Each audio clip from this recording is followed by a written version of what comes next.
Baik, selamat datang dan selamat bergabung dalam mata kuliah pajak penghasilan. Hari ini adalah pertemuan kita yang kedua. Nah, adapun pembahasan kita pada pertemuan yang kedua itu membahas tentang, ya saya share dulu materinya.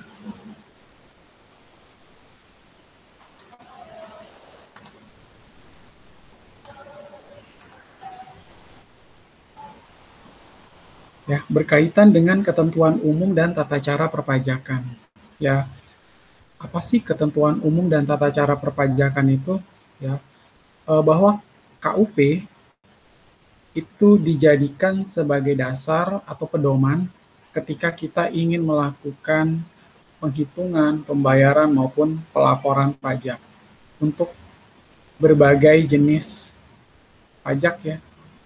Apakah PPh pasal 21 berkaitan dengan pemotongan pajak atas gaji karyawan, PPh pasal 22 untuk impor barang, PPh pasal 23 atas belanja jasa, PPh pasal 24 kredit pajak luar negeri, PPh pasal 25 angsuran pajak penghasilan ya. Lalu PPh pasal 15 jasa pelayaran dalam dan luar negeri dan seterusnya. Ya, jadi kita perlu aturan mainnya dulu. Ya, berupa aturan main atau pedoman yang nantinya kita jadikan sebagai dasar untuk melakukan tax planning atau perencanaan pajak berkaitan dengan jenis-jenis pajak yang tadi sudah saya sampaikan. Ya, kurang lebih demikian. Nah, ini adalah sistematika yang akan kita pelajari secara bersama. Teman-teman bisa lihat ada NPWP, kemudian pengukuhan pengusaha kena pajak dan pembayaran pajak, lalu penetapan dan ketetapan pajak, ada penagihan keberatan dan banding, pembukuan pemeriksaan dan ketentuan khusus, ketentuan pidana dan penyidikan. Nah, itu kurang lebih sistematika yang akan kita bahas dalam ketentuan umum dan tata cara perpajakan. Nah, berkaitan dengan nomor pokok wajib pajak atau biasa disebut dengan NPPKP, nomor pokok pengukuhan pengusaha kena pajak. Ya, jadi nomor pengukuhan pengusaha kena pajak itu NPPKP. Kemudian ada pengukuhan pengusaha kena pajak. Selanjutnya adalah pembayaran pajak. Ya, landasan hukumnya dari mana, Pak? Berdasarkan pasal 2 dan pasal 11 sampai dengan pasal 11 Undang-Undang Ketentuan Umum dan Tata Cara Perpajakan. Ya, seperti itu. Nah, lingkup pengaturan ya, untuk lingkup pengaturan ini ya, untuk lingkup pengaturan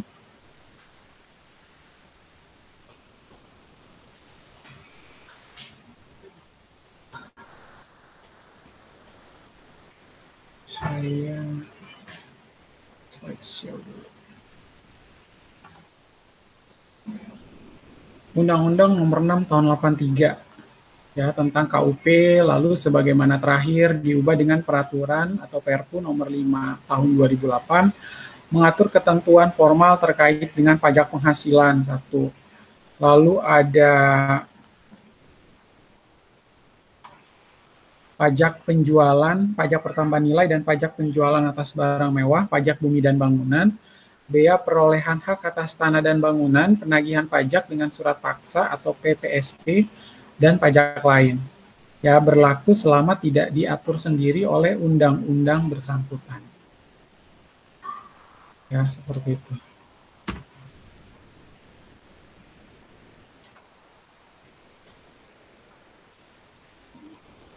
Nah, kemudian wajib pajak, pasal 1 angka 1 orang pribadi. Nah, orang pribadi ini adalah pemungut atau pemotong pajak tertentu. Siapa sih, Pak? Orang pribadi sebagai pemungut atau pemotong pajak tertentu. Orang pribadi misalnya perusahaan, berarti pemilik perusahaan dalam hal ini beliaulah yang akan melakukan pemotongan pajak atas salary yang kita peroleh setiap bulan, misalnya seperti itu. Kemudian untuk pemungut atau pemotong pajak tertentu, contohnya adalah bendaharawan pemerintah ya, bisa BUMN, atau bisa dikatakan dengan Pertamina, Badan Urusan Logistik, ya bisa dikatakan sebagai pemungut atau pemotong pajak. Lalu kalau dulu ada PT Caltex Indonesia, ada Newmont, lalu PT Freeport Indonesia, PT Hutama Karya. Nah, mereka ini adalah sebagai pemotong pajak tertentu atau bisa dikatakan sebagai bendaharawan pemerintah. Jadi berhak untuk melakukan pemotongan pajak.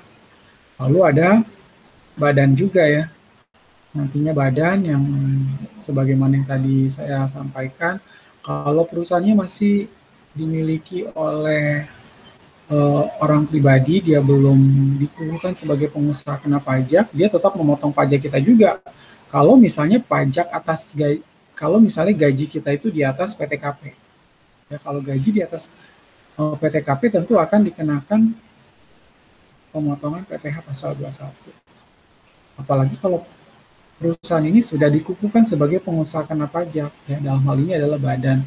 Pasti badan ini akan tetap melakukan pemotongan pajak dan juga dengan berbagai jenis-jenis penghasilan yang akan dia terima, atau misalnya dia punya vendor atau supplier memberikan jasa yang berkaitan dengan PPh pasal 23 atau PPh pasal 26, ya kan?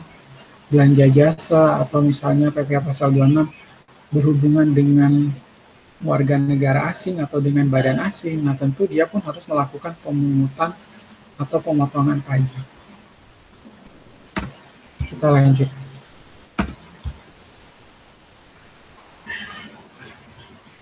Kewajiban wajib pajak ya. Pasal 2 ayat 1 dan 2, kewajiban pendaftaran untuk memperoleh nomor pokok wajib pajak itu berlaku untuk siapa? 1. Wajib pajak orang yang melakukan usaha atau pekerjaan bebas, atau dengan kata lain wira swasta. Ya, dia pasti harus punya NPWP. Lalu wajib pajak orang pribadi yang tidak melakukan usaha atau pekerjaan bebas namun berpenghasilan melebihi PTKP. Ya. Melebihi PTKP berarti dia adalah harus memiliki nomor pokok wajib pajak. Lalu wanita yang telah menikah dan menjalankan kewajiban perpajakannya sendiri. Ya, kalau dia pisah harta atau dia pisah harta dengan suaminya, berarti nanti dia yang akan melakukan pembayaran dan pelaporan pajak sendiri. Karena biasanya wanita itulah yang akan sebentar.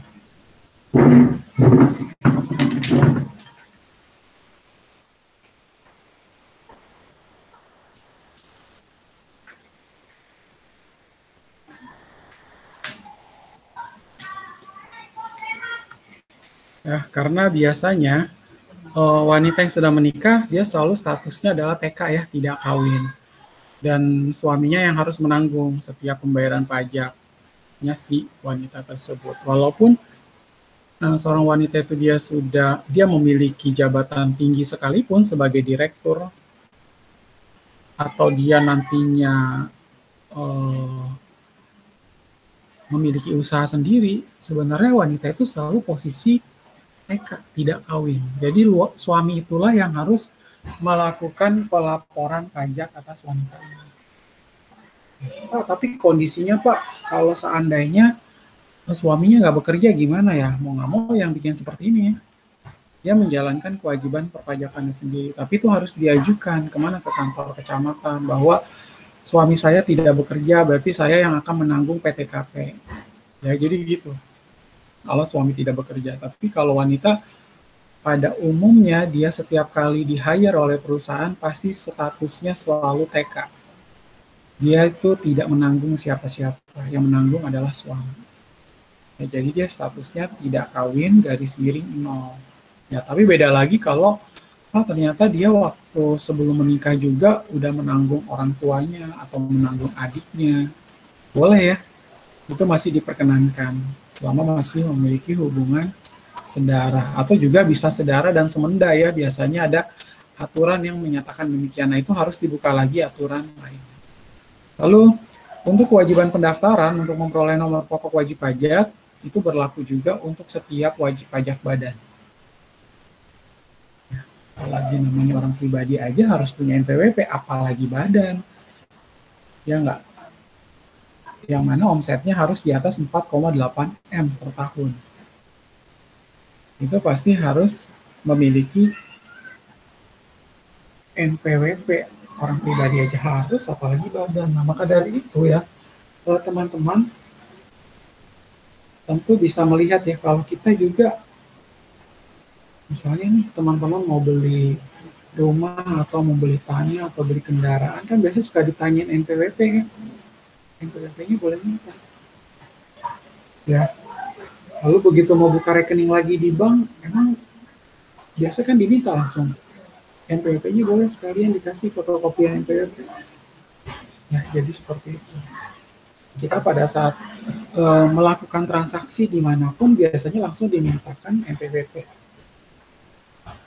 Lalu yang kedua, kewajiban pendaftaran untuk dikukuhkan sebagai pengusaha kena pajak itu berlaku untuk pengusaha ini masih yang lama ya, pengusaha yang memiliki peredaran bruto melebihi 4,8 M.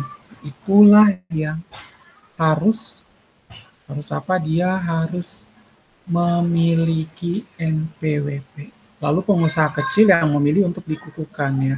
Jadi misalnya gini ya, kalau perusahaan tersebut dia masih perusahaan kecil, omset juga belum di atas 4,8 M. Tapi dia memilih untuk ya udahlah saya mau dikukuhkan sebagai PKP, tujuannya biar bisa memanfaatkan pajak-pajak yang ada di Indonesia. Silahkan. Ya itu bisa dilakukan demikian. Ya jadi sebenarnya omsetnya nggak terlalu besar, tapi karena dia mau memanfaatkan PPN ya. Saya lumayan Pak, tiap kali saya beli saya dikenain pajak, ya mendingan saya kreditin pajak masukannya.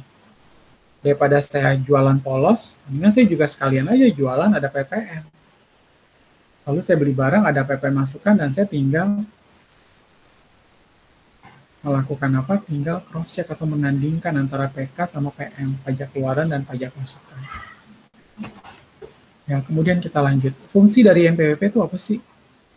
Ya, sebagai tanda pengenal diri atau identitas wajib pajak dalam administrasi perpajakan. Ya, yang pertama. Lalu yang kedua, sarana melaksanakan hak dan kewajiban perpajakan. Kalau tadi saya kasih contoh, misalnya teman-teman beli kendaraan atau beli rumah pasti diminta NPWP. Nah, si penjual atau misalnya si bank yang misalnya membeli rumahnya itu secara kredit Pak, saya nanti ngangsur di Bank BTN misalnya gitu. Oke, berarti nanti si Bank BTN itu sebagai sarana dia dalam melaksanakan hak dan kewajiban perpajakan terhadap nasabah yang membeli rumah dari bank dia. Nah, jadi seperti itu. Jadi NPWP-nya itu sebagai alat untuk apa? Melakukan pemotongan pajak. Ya, seperti itu. Atau teman-teman punya deposito. Pak, saya punya deposito, Pak, di atas 10 juta. Berarti dikenakan pajak atas bunga deposito ya. Pajak final 20%. Nah, si bank pasti langsung minta NPWP kan. NPWP-nya langsung dimintakan lalu akan dipotong atas besarnya deposito ya. Kalau deposito di atas 7 juta itu pasti akan dikenakan pajak atas bunga deposito. Biasanya kalau yang di bawah itu tidak boleh dikenakan. Ya, jadi pengenaan pajak itu di atas 7 juta baru boleh dikenakan pajak atas bunga deposito sebesar 20%. Ya, lalu sarana untuk mendapatkan pelayanan dari instansi tertentu ya. Jadi kalau misalnya nih, kayak tadi mau bikin rekening di bank aja harus dimintain NPWP. Ya kan? Mau bikin usaha aja Pak, saya langsung dibikin NPWP, apalagi itu. Orang mau bikin rekening di bank aja diminta NPWP, ya orang yang habis ngelamar kerjaan di satu company aja pasti dimintain NPWP kan. Apalagi kalau salary kita nanti di atas dari PTKP, di atas penghasilan tidak kena pajak sebesar 4,5 juta per bulan atau 54 juta rupiah per tahun ya. Kita lanjut. Nah, jangka waktu pendaftaran. Pasal 2 ayat 5 dan Per nomor 44 tahun 2008, di mana NPWP paling lambat 1 bulan setelah saat usaha mulai dijalankan. Ya, paling lambat itu 1 bulan setelah saat usaha mulai dijalankan. Lalu paling lambat pada akhir bulan berikut setelah memperoleh penghasilan disetahunkan yang melebihi PTKP.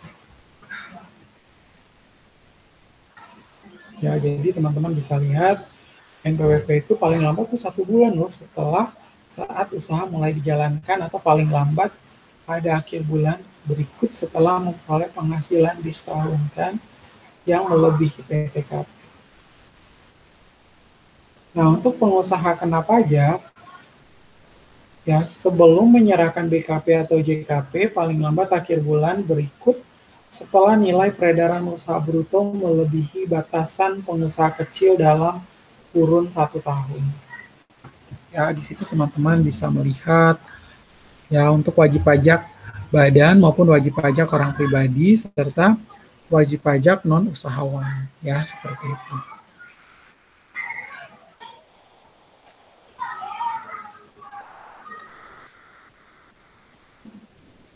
Nah, tempat pendaftaran dan pelaporan ya, tempat pendaftaran dan pelaporan itu ada di pasal 2 ayat 1 dan 3.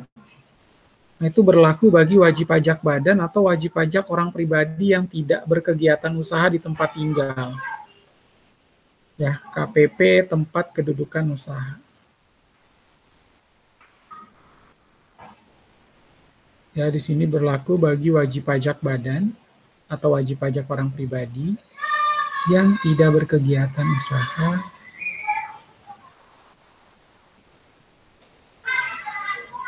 di tempat tinggal. Lalu KPP tempat kedudukan usaha dan KPP tempat tinggal. Karena biasa gini ya, kalau badan mau mendirikan usaha, nggak boleh pakai rumah itu sebagai kantor. Dia harus minimal di ruko lah atau di tempat lain, tapi bukan di tempat tinggal. Kalau misalnya ingin mendirikan usaha, ya kalau orang pribadi beda lagi, kalau dia punya tempat tinggal ya pakai tempat tinggalnya, tapi kalau usaha itu tidak diperkenankan menggunakan tempat tinggal.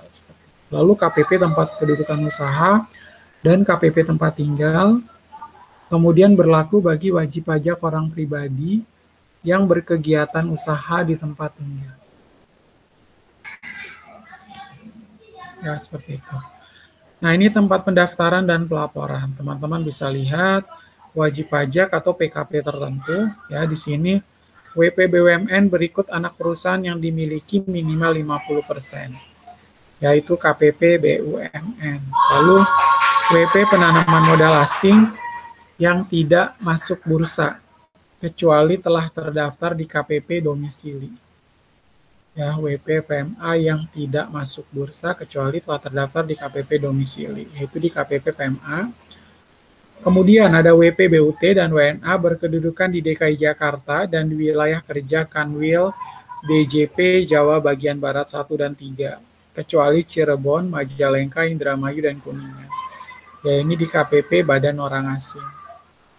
Selanjutnya WP yang pernyataan pendaftaran emisi saham telah dinyatakan efektif oleh Bapepam, ya.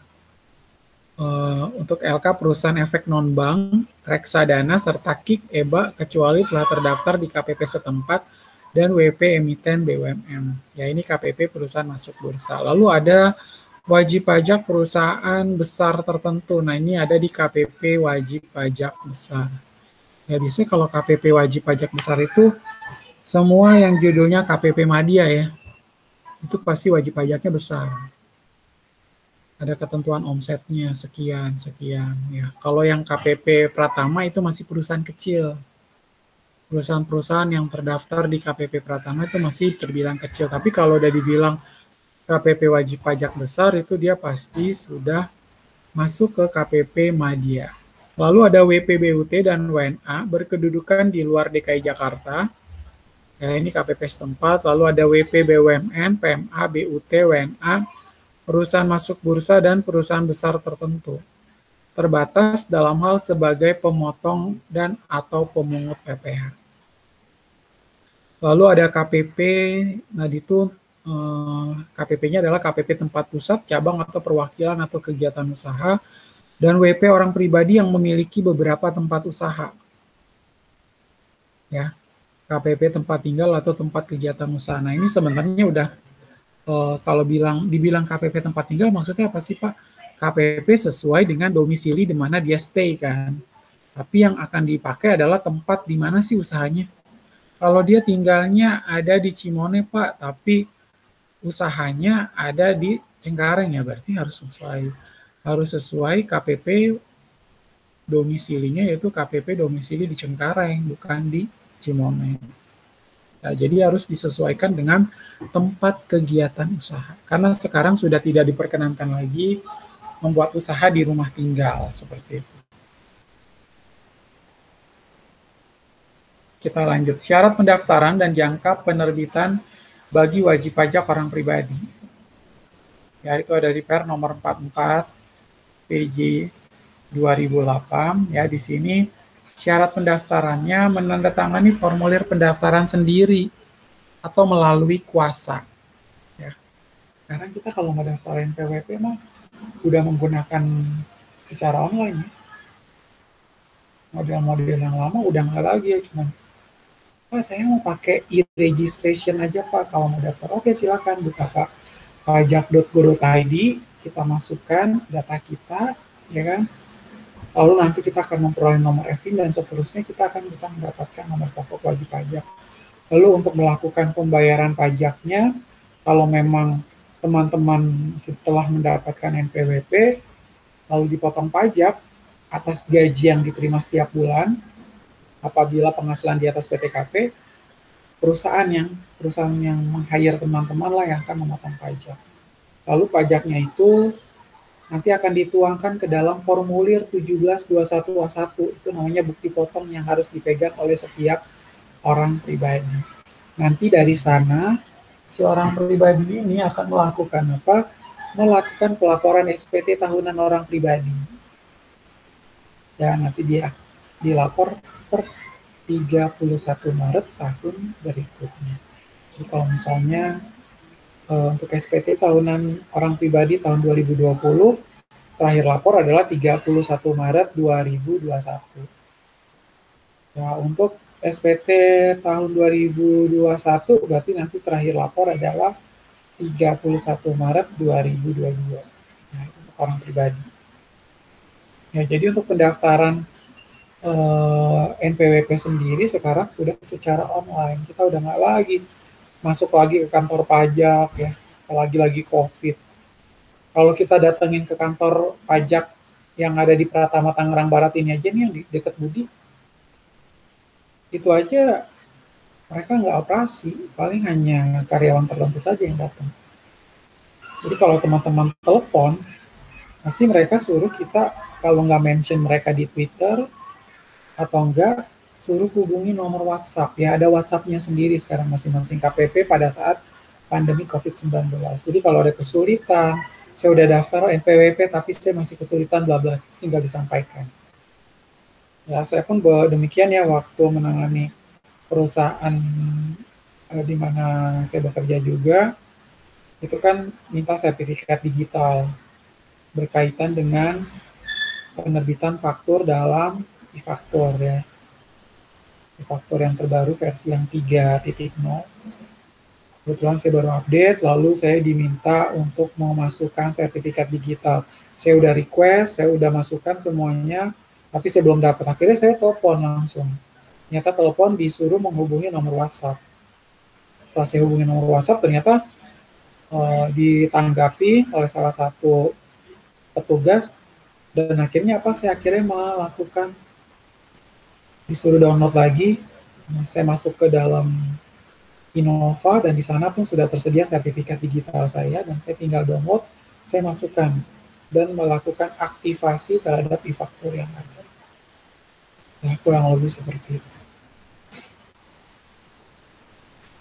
Ya, jadi sekarang sudah mempermudah kita sebenarnya pada saat melakukan pendaftaran NPWP, pembayaran pajak, ya nggak, pembayaran pajak kita udah pakai e-billing pajak.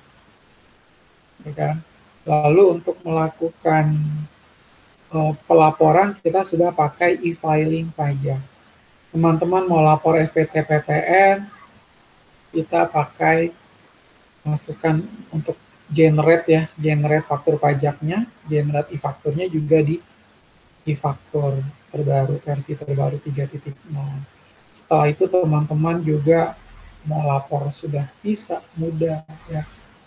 Mulai per September 2020 sampai sekarang dan seterusnya, kita udah nggak pakai lagi website e-filing, tapi menggunakan website tertentu ya, PJAP, untuk melakukan pelaporan SPT PPN kita yang mulai dari September 2020 dan seterusnya. Ya, jadi semakin lama semakin canggih ya. Yang kita lakukan ini akhirnya membawa ya, jadi ternyata teknologi informasi memberikan apa? Memberikan dampak yang baik ya buat kita. Pada saat mau melakukan pelaporan pajak nggak dipersulit ya kan. Kalau orang aja mau lapor pajak udah birokrasi bertele-tele, mana ribet, menunggu terlalu lama ya orang males, lama-lama kan lah gue males lapor pajak, ribet amat, udah panas-panasan, hujan-hujanan ke kantor pajak, ya keringetan segala macam, udahlah mendingan nggak usah lapor pajak sekalian, bodo amat deh gue didenda-denda. Ya jadi karena orang juga merasa atau wajib pajak merasa kesulitan, tapi dengan kondisi yang sekarang ya banyak kemudahan, pemerintah memudahkan kita sekali ya. Dalam hal ini Kementerian Keuangan yaitu Direktorat Jenderal Pajak akhirnya apa? Memudahkan kita dalam melakukan pembayaran, pelaporan, pendaftaran dan lain sebagainya dengan mudah. Seperti itu. Kemudian jangka penerbitan maksimal 1 hari kerja sejak permohonan diterima. Nanti dokumen yang diterbitkan ya itu meliputi satu ada nomor pokok wajib pajak, lalu ada surat keterangan terdaftar atau SKT, dan surat pengukuhan pengusaha kena pajak atau SPPKP. Nah, seperti itu. Nah, kalau tadi orang pribadi, yang ini adalah wajib pajak badan, pemungut atau pemotong. Beda ya, kalau orang pribadi simple. Misalnya kalau orang pribadi cuma serahin KTP, dimintain NIK, atau dimintain surat, kalau kita tuh ada keterangan kerja di perusahaan ini. Nah, itu ada keterangan simple. Ya, tapi kalau misalnya badan, dia harus memenuhi berbagai poin ya. Di sana ada penandatanganan formulir pendaftaran sendiri melalui kuasa atau bisa dilakukan oleh sendiri pejabatnya sendiri yaitu direkturnya sendiri. Nah, khusus bagi wajib pajak badan itu melampirkan fotokopi akte pendirian, kemudian penunjukan dari kantor pusat untuk BUT, lalu ada KTP atau paspor salah satu pengurus, lalu ada surat izin usaha atau keterangan tempat usaha.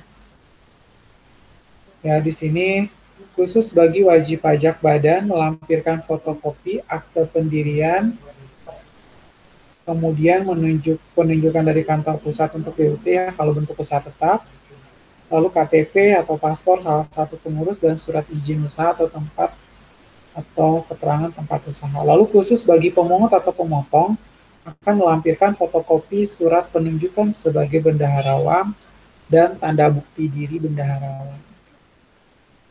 Ya, seperti itu.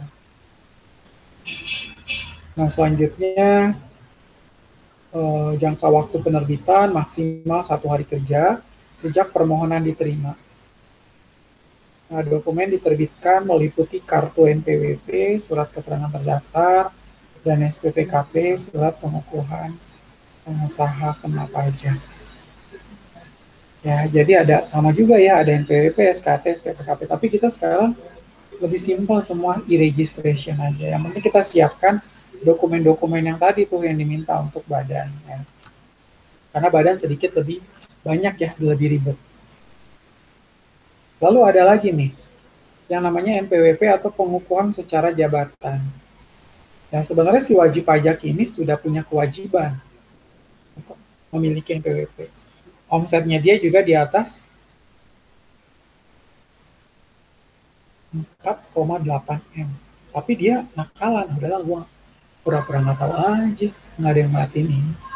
Nah tentunya itu akan menjadi perhatian nih. Kalau misalnya dia lapor yang PP 46 ya, PP 23 tahun 2013 yang sekarang 0,5%, pasti kan kelihatan nama KPP.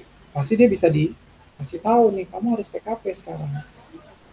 Ya walaupun kamu sekarang sebagai UMKM, tentunya kamu sudah mulai memiliki kewajiban yang harus dipenuhi sebagai berikut, sebagai wajib pajak badan seutuhnya. Ya bukan lagi sebagai kategori UMKM seperti itu. Ya itu tertera di dalam pasal 2 ayat 4 keputusan nomor 144 PJ 2005 nomor Cap nomor 47 PJ 2006. Ya di sana WP memenuhi syarat dikukuhkan sebagai pengusaha kena pajak. Nah, jika tidak melakukan pendaftaran akan diterbitkan nomor pokok wajib pajak atau dikukuhkan secara jabatan oleh Dirjen Pajak.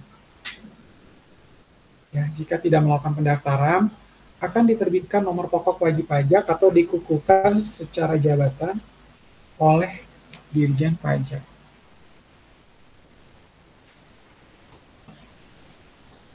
Mendingan kita lebih aware ya, kalau memang udah di atas 4,8M ya daftar aja, daripada ntar jadi masalah setelah kita diterbitkan NPWP secara jabatan, kan jadi perhatian sama kantor pajak nih, wajib pajak ini nakal banget nih, udah harusnya punya NPWP PKP yang nggak mengindahkan.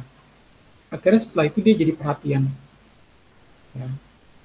Malah jadi perhatian, malah kalau dia nggak lapor pajak malah kelihatan jadinya. Ya, itu berbahaya. Lalu ada wajib pajak pindah alamat.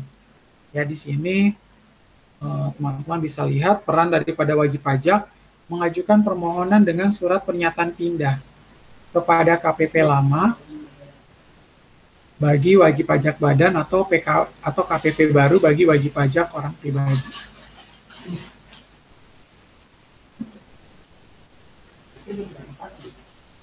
Ya. Peran wajib pajak mengajukan permohonan surat pernyataan pindah kepada KPP lama bagi wajib pajak badan atau KPP baru bagi wajib pajak orang pribadi. Kemudian apabila wajib pajak salah mengirimkan surat pernyataan pindah, KPP penerima harus meneruskan ke KPP yang berwenang. Ya. Jadi nanti dia harus meneruskan ke KPP yang berwenang. Lalu peran KPP lama menerbitkan surat pindah kepada WP badan maksimal 1 hari kerja sejak penerimaan permohonan, lalu menerbitkan surat pencabutan SKT, SPPKP maksimal 1 hari kerja sejak penerimaan tembusan kartu NPWP, SKT atau SPPKP dari KPP baru ya. Kadang ribet ya. Ya mau gimana lagi Pak, orang kantor saya pindah Pak dari ruko sekarang udah pindah Pak. Punya gedung sendiri. Oke. Tapi tetap kita harus urus ya. Melakukan pindah data atau pindah alamat tersebut. Lalu bagaimana peran KPP lama tadi sudah saya sampaikan. Lalu peran KPP baru menerbitkan NPWP, SKT atau SPPKP untuk ditembuskan ke KPP lama. Lalu penerbitan maksimal 1 hari kerja sejak penerimaan surat pindah dari KPP lama bagi wajib pajak badan atau sejak penerimaan permohonan bagi wajib pajak orang pribadi. Ya, seperti itu. Nah, kemudian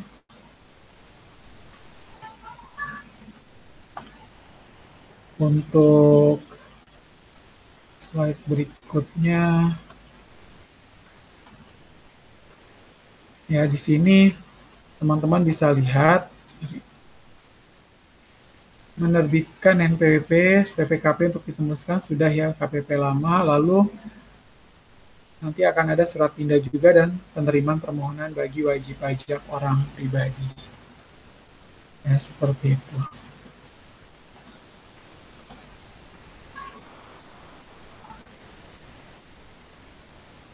Nah, kemudian kita lanjutkan.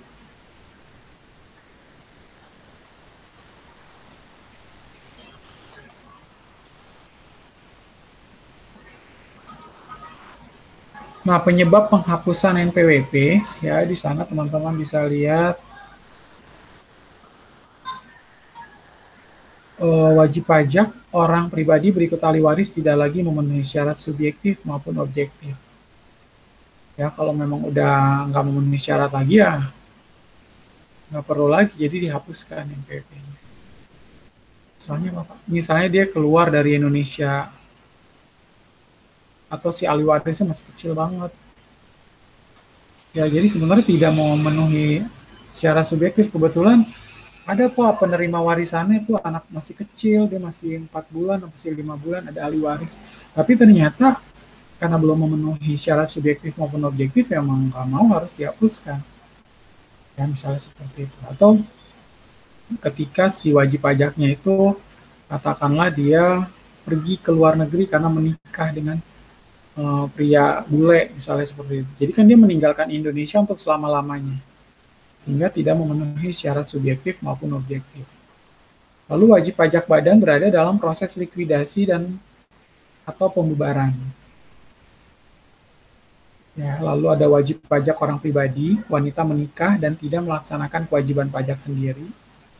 Kemudian ada wajib pajak BUT menghentikan kegiatannya di Indonesia. Selanjutnya, wajib pajak yang piutangnya dihapuskan akibat tidak memiliki kekayaan atau meninggal tanpa warisan. Ya, jadi piutang-piutangnya dihapuskan. Lalu yang berikut, Dirjen Pajak menganggap perlu atas wajib pajak tertentu.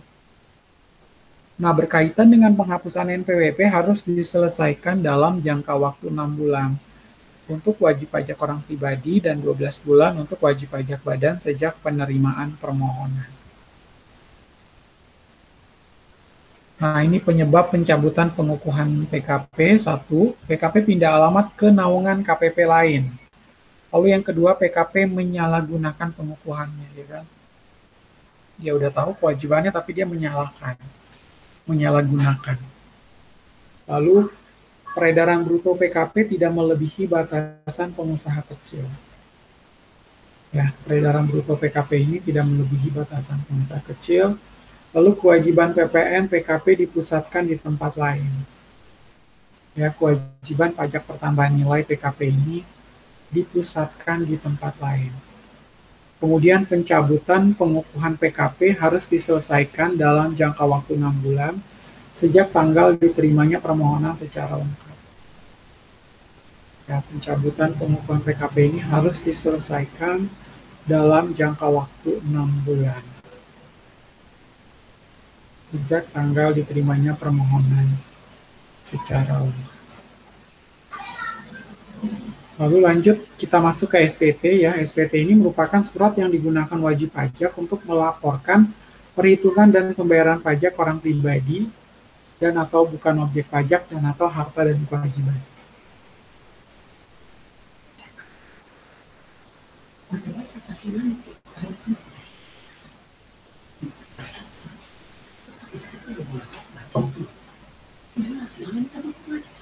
Ya, jadi surat ini nanti yang dijadikan sebagai sarana bagi kita untuk melakukan pelaporan pajak ya.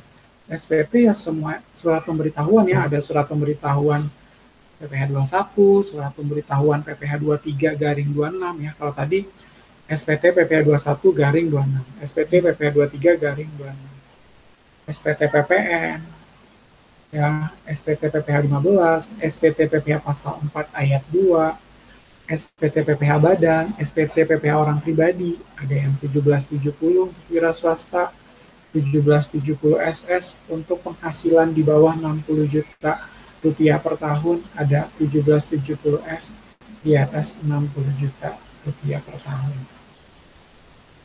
Ya. Nah, SPT ini untuk satu masa pajak, untuk suatu tahun pajak atau bagian tahun pajak. Ya, kalau misalnya perusahaannya baru berdiri Pak bulan Juni, berarti dari Juni sampai Desember aja yang dilaporin kan. Ya, sejak dia memiliki NPWP baru NPWP PKP sejak Juni sampai Desember, berarti selama 6 bulan tersebut. Ya, selama 6 bulan tersebut harus dilakukan pelaporan. Jadi nggak 1 tahun kan? Transaksi-transaksi yang terjadi dari bulan Juni sampai Desember. Nah, untuk satu masa pajak itu adalah SPT masa, dan untuk 1 tahun pajak atau bagian tahun pajak itu SPT tahunan.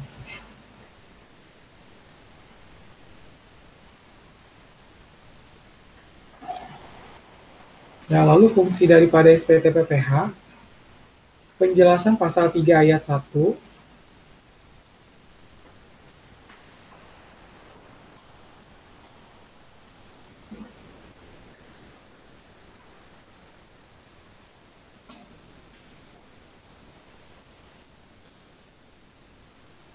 pembayaran atau pelunasan pajak yang telah fungsi SPT PPH, sarana pelaporan dan pertanggungjawaban, ya penghitungan PPH terutang, ya lalu sebagai pertanggungjawaban siapa ya? Pertanggungjawaban si wajib pajak untuk melakukan penghitungan PPH terutang. Lalu sarana melaporkan tentang pembayaran atau pelunasan pajak yang telah dilaksanakan sendiri dan atau melalui pemotongan atau pemungutan pihak lain.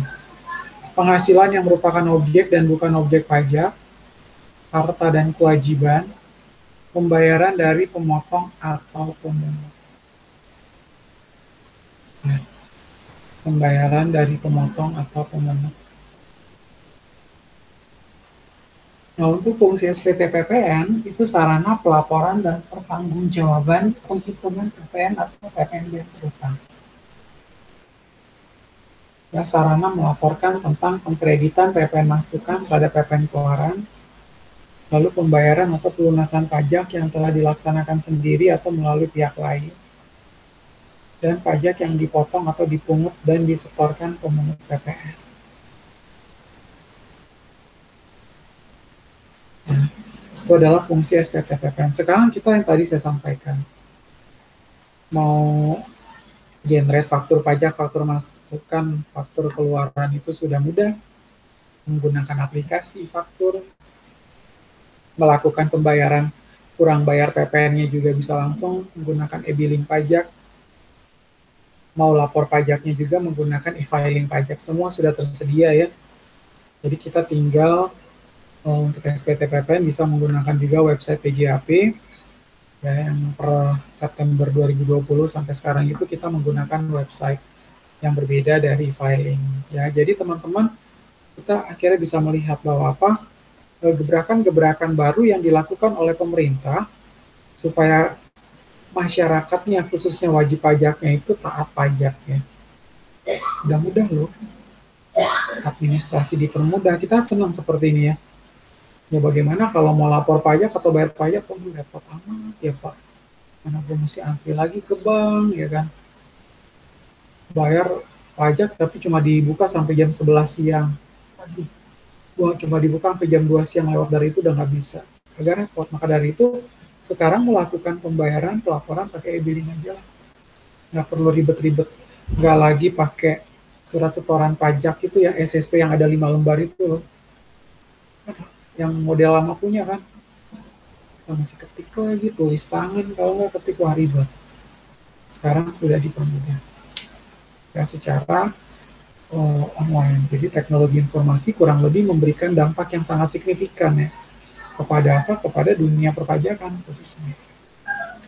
Ya di situ fungsi SPT PPN adalah sarana melaporkan tentang pengkreditan PPN masukan terhadap PPN keluaran, lalu pembayaran atau pelunasan pajak yang telah dilaksanakan sendiri atau melalui pihak lain. Ya. Pajak yang dipotong atau dipungut dan disetorkan pemungut PPN. Kita lanjut fungsi SPT PPH, ya, penjelasan pasal 3 ayat 1. Sarana pelaporan dan pertanggungjawaban penghitungan PPH terutang. Ya, untuk penghitungan PPH terutang.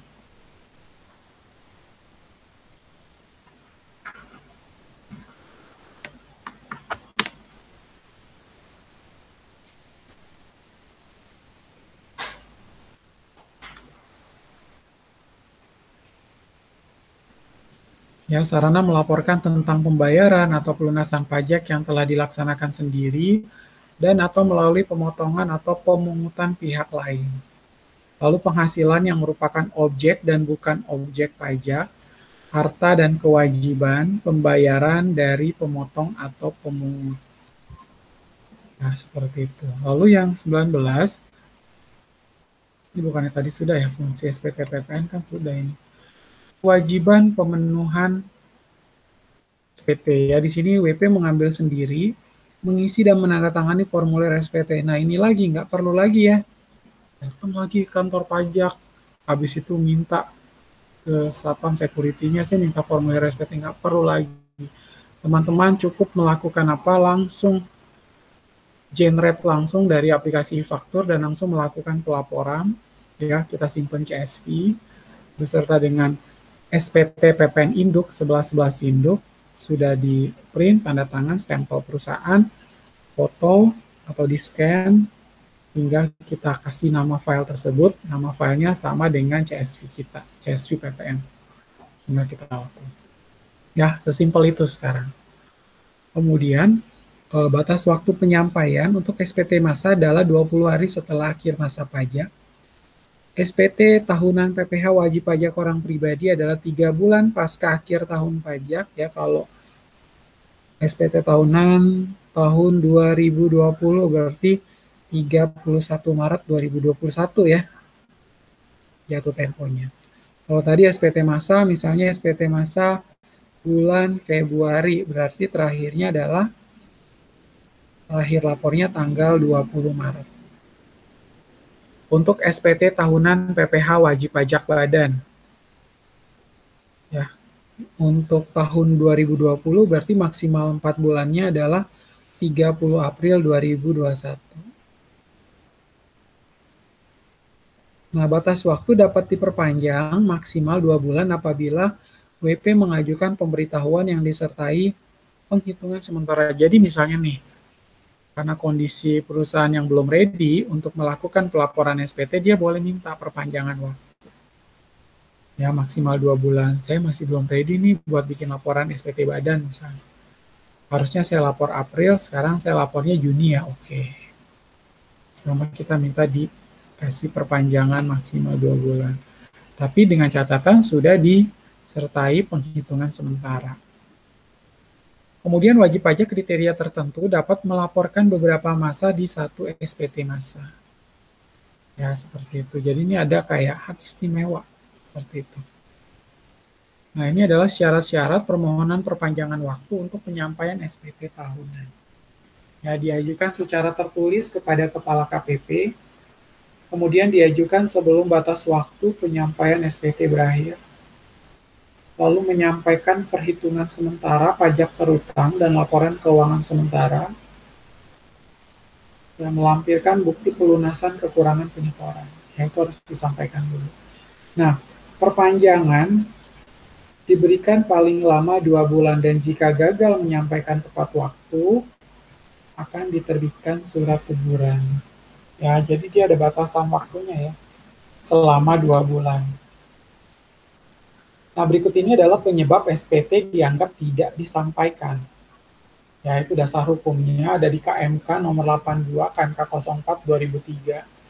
Ya, SPT tidak ditandatangani wajib pajak atau ditandatangani kuasa tanpa surat kuasa khusus ya. Jadi harus ada surat kuasa khusus juga. Jadi nggak boleh sembarangan orang nandatanganin SPT ya. Ya kan dia manajernya Pak, tapi manajernya udah didaftarkan belum sebagai pejabat yang membuat tanda tangan tersebut. Kalau belum ya harus bikin dulu surat kuasa khusus. Lalu SPT tidak sepenuhnya dilampiri keterangan atau dokumen yang dipersyaratkan.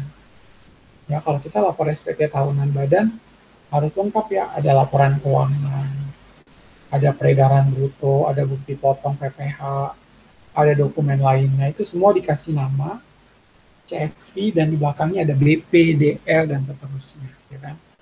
Untuk SPT tahunan badan maupun SPT tahunan orang pribadinya si direktur, seperti itu.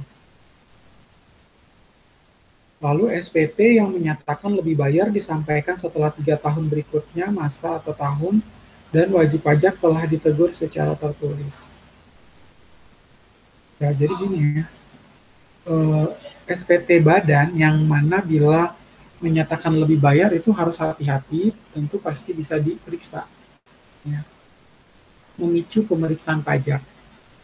Yang namanya lebih bayar udah pasti diperiksa oleh kantor pajak, makanya hati-hati. Kalau SPT badan hendaknya ya minimal kurang bayar lah 1 juta atau 200.000, yang penting ada yang dibayarkan, walaupun sebenarnya omset cukup signifikan ya. Omset cukup signifikan, Dan sebagai wajib pajak tentu sudah melakukan tax planning dulu. Ya boleh tax planning supaya angkanya nggak terlalu tinggi. Seperti itu. Lalu SPT disampaikan setelah Dirjen Pajak melakukan pemeriksaan atau menerbitkan SKP. Nah, apabila surat pemberitahuan dianggap tidak disampaikan, Dirjen Pajak wajib memberitahukan kepada wajib pajak. Ya, jadi seperti itu. Nah, wajib pajak tidak wajib menyampaikan SPT. Yang pertama, wajib pajak orang pribadi berpenghasilan.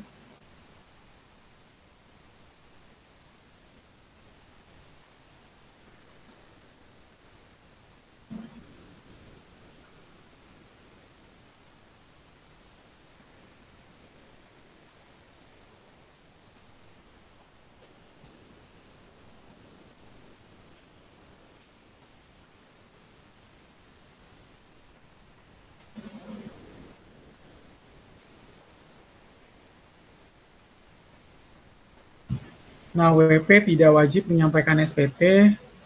WP orang pribadi berpenghasilan itu di bawah PTKP tidak wajib menyampaikan SPT masa PPh 25 dan SPT tahunan PPh. Ya, kalau di bawah PTKP jadi nggak perlu isi ya, jadi seperti itu. Lalu wajib pajak orang pribadi yang tidak menjalankan usaha atau melakukan pekerjaan bebas tidak wajib menyampaikan SPT masa PPh pasal 25. Ya, seperti itu. Nah, WP kriteria tertentu yang berhak melaporkan beberapa masa SPT, yaitu WP kriteria, yaitu WP usaha kecil atau WP di daerah tertentu.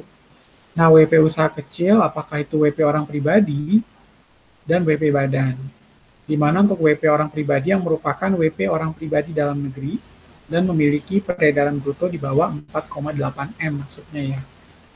Kemudian untuk WP di daerah tertentu, wajib pajak orang pribadi dan wajib pajak badan. Ya, untuk wajib pajak badan yang 100% dimiliki oleh warga negara Indonesia. Ya, jadi bukan ada kepemilikan luar juga seperti itu. Lalu memiliki peredaran bruto kurang dari di sini adalah 4,8 M per tahun. Nah, cara pengisian SPT yang pertama menggunakan bahasa Indonesia, lalu menggunakan huruf Latin, ya, menggunakan angka Arab, bersatuan mata uang rupiah kecuali menyelenggarakan pembukuan dalam mata uang dalam bahasa lain seizin Menteri Keuangan. Ya, seperti itu. Dan bentuk isi serta keterangan dan dokumen yang melampiri SPT ditetapkan oleh Menteri Keuangan. Lalu ketentuan pengisian SPT.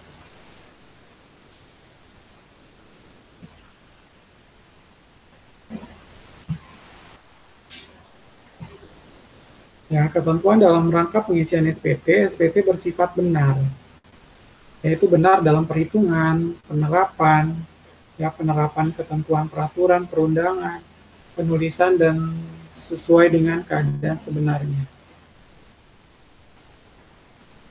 Lalu SPT bersifat lengkap.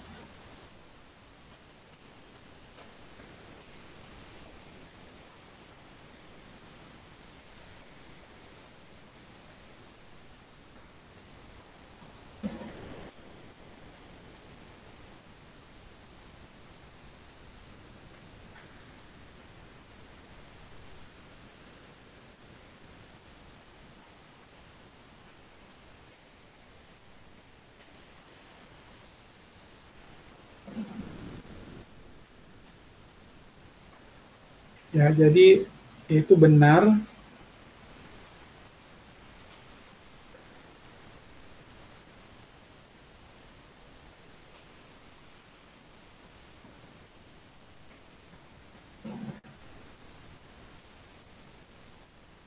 dalam perhitungan penerapan ketentuan peraturan perundangan, penulisan dan sesuai dengan keadaan yang sebenarnya.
Ya, jadi bersifat benar dalam perhitungan, penerapan, ketentuan, peraturan, perundangan, penulisan, dan sesuai dengan keadaan sebenarnya. Lalu, SPT itu bersifat lengkap, yaitu memuat semua unsur yang berkaitan dengan objek pajak dan unsur-unsur lain yang harus dilaporkan. Ya, SPT bersifat jelas, yaitu dapat melaporkan asal-usul atau sumber dari objek pajak dan unsur lain yang harus dilaporkan. Nah, SPT ditandatangani oleh pengurus direksi atau surat kuasa khusus untuk WP Badan dan oleh wajib pajak atau kuasa khusus untuk WP orang pribadi. Wajib pajak yang wajib melaksanakan pembukuan harus melengkapi SPT dalam laporan keuangan. Ya, kurang lebih seperti itu. Nah, untuk penelitian ya di sini merupakan serangkaian kegiatan bersifat formal. Penelitian apa Pak? Penelitian SPT ya. Lalu untuk menilai kelengkapan pengisian SPT dan lampirannya, dan yang berikut meliputi pula kebenaran penulisan dan penghitungan. Ya, seperti itu. Nah, cara menyampaikan SPT disampaikan langsung ke KPP atau KP4. Wajib pajak menerima tanda bukti dan tanggal penerimaan. Ya, SPT boleh menggunakan ekspedisi atau jasa kurir yang ditunjuk Dirjen Pajak. Ini saya ngirim lagi, Pak. Mesti kirim lagi dokumennya. Sekarang mah nggak perlu ya. Teman-teman kalau mau melakukan pelaporan sudah secara online. Ya, tapi masih dikasih keringanan sebenarnya kalau belum online masih bisa secara manual. Cuman repot kita kalau lapor pajak secara manual. Kirim lagi pakai Tiki atau pakai JNE atau pakai kantor pos, kirim dokumen, di print-print begitu banyak. Mendingan kita lapor online, kita print, minta direktur tanda tangan stempel perusahaan, scan atau foto, ya foto by phone, langsung kirim lagi balik, tinggal di PDF-in. Simple kan, mending kayak gitu. Ya makanya manfaatkan dong teknologi informasi, manfaatkan sebaik mungkin. Nah, sanksi administrasi keterlambatan atau tidak disampaikannya SPT ya, teman-teman bisa perhatikan keterlambatan atau tidak disampaikan SPT masa, untuk SPT masa PPN kena sanksi Rp500.000. Administrasi keterlambatan ya, melaporkan SPT 500.000 untuk SPT masa PPN, untuk SPT masa lainnya adalah Rp100.000. SPT tahunan, SPT wajib pajaknya Rp1.000.000.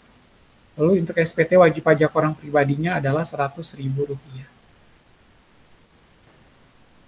Lalu WP tidak dikenai sanksi denda dengan catatan. 1. WP orang pribadi yang telah meninggal dunia. Kemudian WP orang pribadi yang sudah tidak melakukan lagi kegiatan usaha atau pekerjaan bebas. WNA yang tidak tinggal lagi di Indonesia. BUT yang tidak melakukan kegiatan lagi di Indonesia. Lalu ada wajib pajak badan yang tidak melakukan kegiatan usaha lagi tetapi belum dibubarkan. Kemudian bendahara yang tidak melakukan pembayaran lagi. Lalu ada WP yang terkena bencana dan WP lain yang diatur dengan peraturan Menteri Keuangan. Dan WP yang tidak diketahui lagi alamatnya. Ya, seperti itu. Nah, ini ada pembetulan SPT. Boleh nggak Pak pembetulan SPT? Boleh ya. Kalau ternyata kita ngitung, kita salah nih. Gue mesti revisi, ya udah kita revisi. Nah, itu diperkenankan ya. Ada di pasal 8 ayat 1, 1A dan 2. Nah, WP dapat melakukan pembetulan SPT yang pengisiannya terdapat kekeliruan. Ya, berdasarkan kemauan sendiri dengan syarat. 1. Melampirkan persyaratan tertulis. Ya,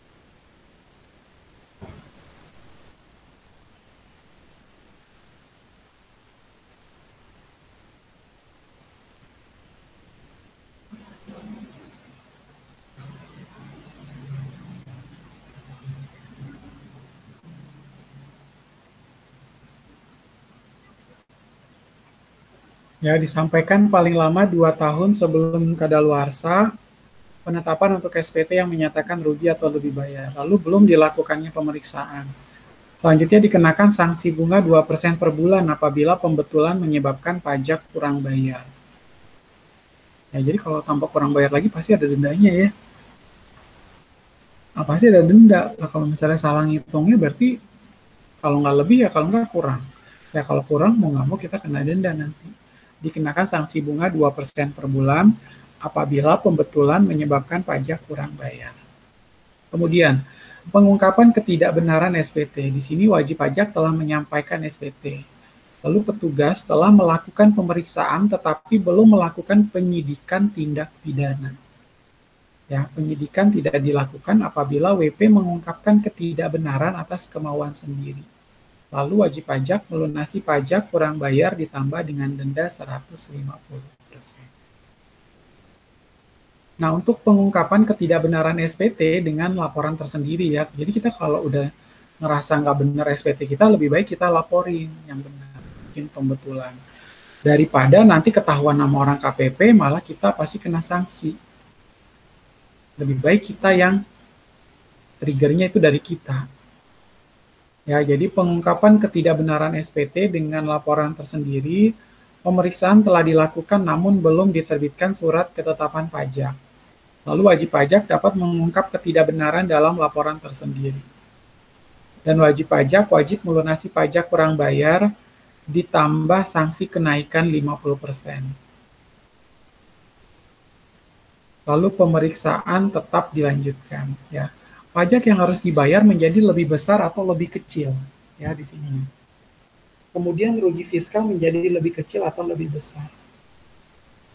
Lalu jumlah harta menjadi lebih besar atau lebih kecil dan jumlah modal menjadi lebih besar atau lebih kecil. Nah, ini ya, dampak setelah kita melakukan pembetulan itu pasti akan terjadi demikian. Kita udah siap. Ya, kita harus siapkan mental kita dulu. Wah, kalau misalnya nanti gue kurang bayar, pasti gue kena denda sekian. Oh, ternyata dengan perubahan atau pembetulan ini, jumlah modal menjadi lebih besar dan seterusnya. Lalu pembetulan SPT akibat surat keputusan keberatan atau putusan banding. Ya, wajib pajak menerima surat ketetapan pajak, surat keputusan keberatan, surat keputusan pembetulan, putusan banding, atau putusan peninjauan kembali yang menyatakan rugi fiskal yang berbeda dari yang diajukan. Lalu pembetulan SPT dapat disampaikan sekalipun jangka waktu 2 tahun telah terlampaui. Ya, kalau udah 2 tahun telah terlampaui, yang namanya pembetulan SPT masih diperkenankan. Lalu selama belum dilakukan tindakan pemeriksaan dan disampaikan dalam jangka waktu 3 bulan, setelah surat atau putusan diterima. Jadi kalau belum diperiksa ya kita lakukan aja pembetulan. Jangan sampai pas sudah diperiksa baru ketahuan salah. Nah, itu lebih besar dan berat sanksinya. Ya, seperti itu. Nah, kalau kita lihat di sini ilustrasinya, perubahan rugi fiskal. PT Liberte melaporkan SPT PPH tahun 2010 yang menyatakan keterangan sebagai berikut. Penghasilan neto 495 juta. Rugi fiskal berdasarkan SPT 2009 130 juta. Ya. Karena masih ada rugi fiskal ini boleh dikompensasikan ya. Tahun kemarin 365 juta untuk penghasilan kena pajak.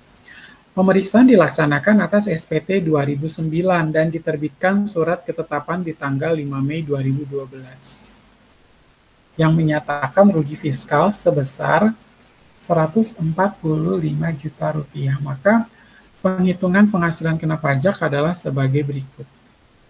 495 juta, rugi fiskal berdasarkan surat ketetapan pajaknya adalah 145 juta. Penghasilan kena pajaknya adalah 350 juta, berarti bukan 365 melainkan 350 juta. Maka penghasilan kena pajak 2010-nya adalah 350 juta.